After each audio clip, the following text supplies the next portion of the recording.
Hi friends, next ப்ரோமோவில் Kaveri தண்ணி எடுக்க போகிறா. பின்னாடியே நிவினும் போயிட்டு, நீயும் கன்சீவாக இருக்க, உன்னை எல்லா வேலையும் வாங்குறாங்க. இதை பார்க்கும்போது எனக்கு கஷ்டமாக இருக்குது. காவேரி குடு, நான் தண்ணியை தூக்கிக்கின்னு போகிறேன்னு வாங்கும்போது யமுனா வரா. யமுனா வந்து பயங்கரமாக திட்டுறா. உங்கள் பழையபடி மறுபடியும் பேச ஆரம்பிச்சிட்டிங்களா? பழைய ஞாபகம் இன்னும் போலையானலாம் அசிங்கமாக பேசுகிறா காவேரியை. மறுபடியும் நிவின் சொல்கிறாரு, காவேரி அசிங்கமாக பேசாத, நாங்கள் நல்ல ஃப்ரெண்டுங்களாக தான் இருக்கிறோம், தயவுசெய்து புரிஞ்சுக்கணும். ஆனால் யமுனா புரிஞ்சிக்கல. கங்கா வரா. கங்கா கிட்டேயும் சொல்கிறா, இவங்க பழையபடி பேச ஆரம்பிச்சிட்டாங்க, இவங்க பழசெல்லாம் மறக்கலைன்னு சொல்லிட்டு. கங்கா திட்டுறா, எதை ஒன்றாலும் சொல்லி என் காவேரி பற்றி தப்பாக சொன்னீங்கன்னா பல்லெல்லாம் உடச்சிடுவோன்னு யமுனாவை திட்டுறா. அப்போது யமுனா அடங்கலை. அவங்க அம்மாவும் வந்து கேட்குறாங்க, மறைச்சிடுறாங்க.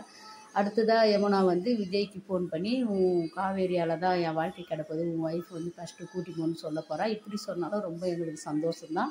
விஜயும் தாத்தாவும் காரில் வந்து நைட்டோட நைட்டாக கூட்டின்னு போகிறாங்களாம். இப்படிலாம் அடுத்த எபிசோடில் நடந்தால் நாங்கள் வீட்டா ஃப்ரெண்ட்ஸ் எல்லாருமே ரொம்ப சந்தோஷப்படுவோம்.